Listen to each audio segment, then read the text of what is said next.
Being a homeschool mom is like the best gig in the world. I can sit around all day and do absolutely nothing, paint my nails. I got all the time in the world. Is she for serious? All right, there's definitely beauty in homeschooling, but let's talk about some of the challenges of being a homeschooling mom. Because it ain't easy, and we'll teach you how to deal with it.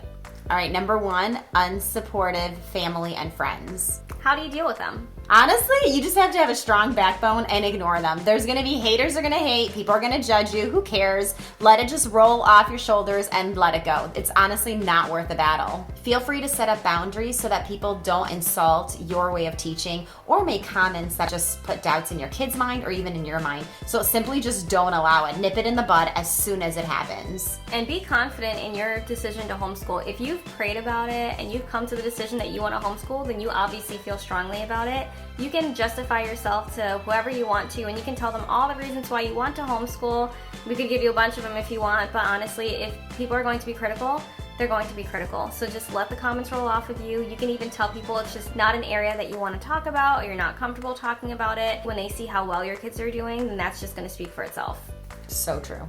Make sure you don't confuse unsupportive with asking a lot of questions. I think it's completely okay to allow everyone to ask all the questions they want. Well, what about socializing your child? Well, what if you're not doing enough? All these questions that they might have, don't take that as an insult. Just take it as they're actually interested to learn and figure out how you're going to actually approach all these obstacles. And answer them with confidence. You actually decided to homeschool. So do your research and just be able to provide those answers. Take it as a question and you're providing an answer, nothing more, nothing less. And sometimes it's really easy to feel like you're being attacked when people start asking you about homeschooling, because you automatically feel like they're being unsupportive or that they are against you doing it. But sometimes they really are just curious. And something that's funny is I actually was an unsupportive friend of like homeschooling when she started doing it. And not that I was like outright like, oh, like that's weird, your kids are gonna come out weird, blah, blah, blah, even though I thought it in my mind. But I was like, why are you choosing to homeschool? Like, what is your reasoning behind it? And now, you know, a couple years later, I'm a homeschooling mom. So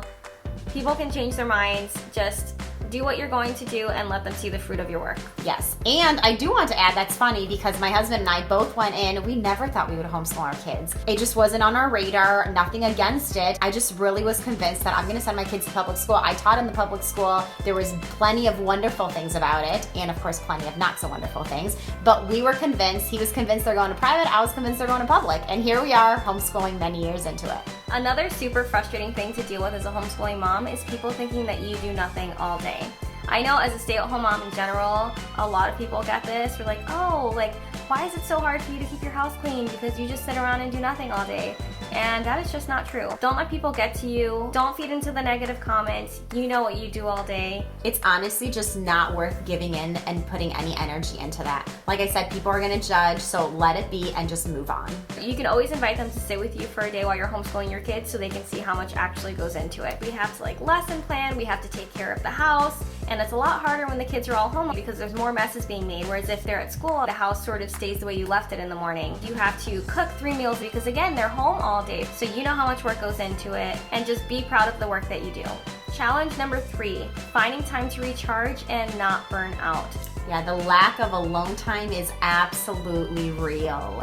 Sometimes you just want to kick back and like just watch a show, and I know I'm guilty of this, but I don't want to watch when my kids are there because I don't like them watching TV, and me modeling that for them just doesn't make sense. Oftentimes the only option to get alone time is to wake up like way early before the kids and everyone else, or to go to bed way later than everyone else. What I tend to do actually, which has been really awesome, is my older child doesn't nap anymore, but I still put her down for quiet time. So she has a sand timer in her room. It goes for an hour. She's allowed to listen to an audiobook. She's allowed to draw or color or play with Barbies or whatever she wants to do while my younger one is napping. And so during the day, I still get an hour to recharge when I'm not like exhausted at the end of the day, and not when I'm like wanting to sleep more in the morning. And so that for me is crucial to my sanity. And I told myself that I would never give up quiet time, and here I am 4 kids later, and we don't have quiet time. Unfortunately, when I put the little one down, he'll sleep from 30 minutes to an hour, and I am trying to still continue with pushing through with school and getting more done because I'm doing one-on-one time with 3 of the kids out of the 4.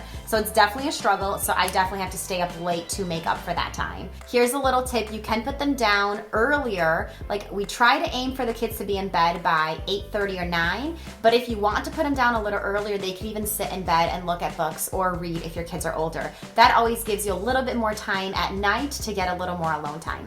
We actually have like a big dollhouse in our daughter's room, and then we have like a little race car track upstairs, and they're only allowed to play with those like at night before they go to bed. So we send our kids up at like 7:30. They go to bed around 8 or 8:30, so they have some alone time in the room upstairs to still play, but we get our alone time downstairs so my husband and I can get alone time together. So there's definitely ways around that to figure out how to fit that time into your day. And when worse comes to shove, it's okay to throw on a show for them to actually give you some quiet time.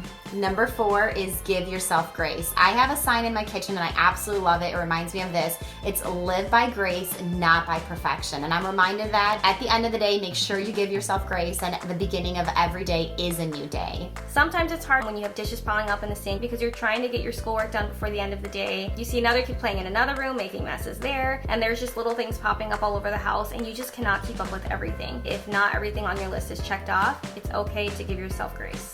Which leads us to number 5. Time management will be one of the most important things you could actually dedicate time into thinking through. You will need systems for so many things. Yes, the dishes can actually pile up, but you could also have a system of how to approach them first thing in the morning. So will there be days when your systems just won't work? 100% yes. But having those systems in place will definitely make the day and allow the day to just run much, much, much smoother. Challenge number 6, feeling guilty to ask for help.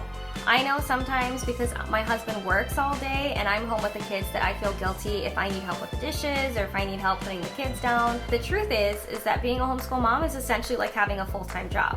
You're taking care of the house, you're taking care of the kids, you're writing lesson plans, you're doing the job of a teacher. It is a full-time job. And so if you need to ask your husband for help or ask your parents for help, or if you could afford it, seek out maybe like a house cleaner or a mommy helper or babysitters to help you throughout the day, it is okay to ask for help. Because I will be honest, as a former teacher, you actually had carved out time to grade your students' work. Even though you brought it home, there was still time to actually eat on your own and quiet time and alone time while you taught. You're also on all the time, so it's okay to want to take a break and ask someone to watch the kids just so you can turn it off for a little bit. You don't have to be a teacher. You can take a break from being the maid. You can take a break from being the cook. It's okay to want some time to yourself. Number 7 is sleep deprivation. It's probably one of the biggest challenges because as the kids get older, some moms can actually send off their kids if they're all school age and you can get caught up on sleep, but you are with them 24/7. I mean, besides the time when you actually sleep, but you're with them all the time. So getting caught up on sleep is extremely hard, not gonna lie. Especially if you're waking up early or going to bed late to get in that alone time or to do your lesson planning or to catch up on the chores around the house. It is really hard to get a full night's sleep. So I think what's even more important is actually prioritizing your sleep. There's no way to get caught up when you're with your kids all the time. So I think it's just even more important as a homeschooling mom to prioritize sleep. This actually leads to number 8, which is the lack of self-care. I cannot tell you how many times I hear moms saying like, it's so hard to get ready in the morning. Totally agree, especially since you're not even leaving the house. But I think it's beyond crucial to actually get ready. I always tell my kids, dress for success. So I also don't want them to have to run upstairs in the middle of the day and actually get ready for the day if we're about to leave. Why not just get ready in the morning as if you were going to leave the house? And you're ready. If somebody stops by, you're ready for them. If you're gonna leave the house, you don't need to actually get dressed then. Sometimes I am guilty of not doing the getting dressed thing in the morning, but that's more out of being lazy because if they're in their pajamas all week, I have way less laundry to do. But it is true that I feel more motivated to get things done. We generally just feel more productive when we get dressed at the beginning of the day. Sometimes you're so like in the mode of taking care of everybody else. Like for example, the kids all need water and they need food at lunch, so I'm putting the food on the table for them. My husband is now working from home because of COVID, and so he gets to eat lunch with us, which is awesome. So then I'm serving him at the table, and by the time I get everybody like sat down and served, sometimes I like forget to make a plate for myself. And I just do not feel like getting up and like making a whole nother plate again. So I'll just like eat something really quick. So like everybody else is like this awesome like big plate of food, and I'm like sitting there with the granola bar, Don't do that. It is important to also prioritize your own health, because when I find myself doing that, I get super grumpy and grouchy. I'm just not a pleasant person. So it is important to also take care of yourself so you can be the best for your kids and for your family. In terms of self-care, think about what motivates you. I love that you said that when you get ready in the morning, you feel like you're more productive. I think it's different for each person, but I don't think I've ever met anyone who said, like, when I get ready, I don't actually feel productive. I think it's just something that comes with the way we were built, that if you get ready and you dress for success, you will definitely have a better outcome throughout the day. And it's the same thing with sleep deprivation and prioritizing it. So definitely do what energizes you, but I do think it's important for everyone to get plenty of sleep. For me, I also feel really good when I do my hair and I do my makeup, and I'm a super girly girl, so I do not like to leave the house with this not done. But I have realized that since I've become a stay-at-home mom, it happens less often. Like if we're going to the park, I will just go with a messy bun and my makeup not done, whatever. And sometimes it's good to be able to feel comfortable to do that, but to just feel good about myself, it's okay sometimes to set aside time in the morning to just do your hair, do your makeup, do something that makes you feel good and makes you feel beautiful. Sometimes self-care involves a brush through your hair. Or a friend to help you take care of yourself when you're not doing it. I have a knot.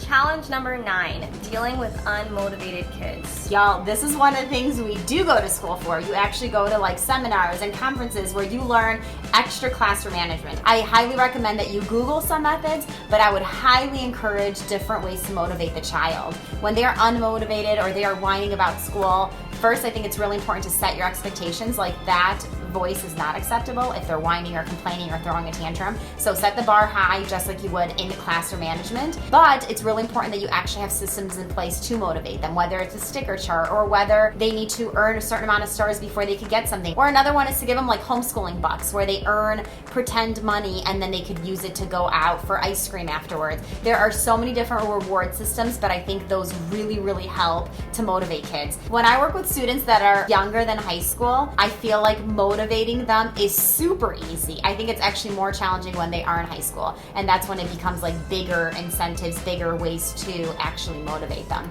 But for all the young ones, I think going out to eat, having them buy something that they want, all these little things that you can do to change it up in an actual classroom/homeschooling. If it's possible, another really cool way to motivate your kids, obviously you cannot do this with math and English, but you can do it with other subjects, is to do interest-led learning. And so if you notice that your kid is super obsessed with planets at the moment, that is your time to study the planets and to teach them astronomy. If you notice that your kids are super into the weather or super into dinosaurs, that is your time to study those subjects, because your kids will be super into it, they will love it. It just makes learning fun. But the curriculum doesn't tell me to teach that. Curriculum, schmurriculum. I definitely struggle with that because I still love to follow the curriculum, even though I might not follow it as rigidly as I did when I became a stay-at-home mom and started homeschooling. I still struggle to step away from it and let them do what they love to do. So I usually tackle that on top of school. And they don't really get burned out, I'll be honest, because they're used to school, so then they're excited to finish with school so they can actually study the thing that they're interested in. This is why it's also crucial not to overload your kids, because then if you give them too many subjects and their whole day is completely full, they don't have time to take on these separate projects or these separate interests. If your kid wants time in the day to learn how to sew or to learn how to crochet or something special like that, it's nice to leave some flexibility in the schedule so that they can do that. And again, it just increases their love of learning. Number 10, this is by far the hardest one, balancing several kids at the same time. I mean, I could sit here and give you tips, but I'm telling you, you have to find your own balance, because what works for one family is not going to work for another. So I know I struggle when my 2-year-old might throw a tantrum or he's just not having it today, and I'm trying to do math with my 10-year-old. One thing that has really helped me this year that we've implemented is putting the kids on baby duty. And so when I say so-and-so, I need you on baby duty now, they know it's just their time to play with their little brother as I work one-on-one with the next 2 children. And so that has really helped to kind of keep him more occupied, entertained, and just get his mind off everything that is basically could be going wrong that day. When push comes to shove, in reality, I have heard a lot of homeschooling families either send their child to a preschool to focus on their older kids or get a mommy helper just to actually play with the youngest one that's not in school. And when it comes to kindergartners and up, you could also do independent work where they actually are able to do things on their own. So typing, cursing. Cursing? Let's try again. Cursive.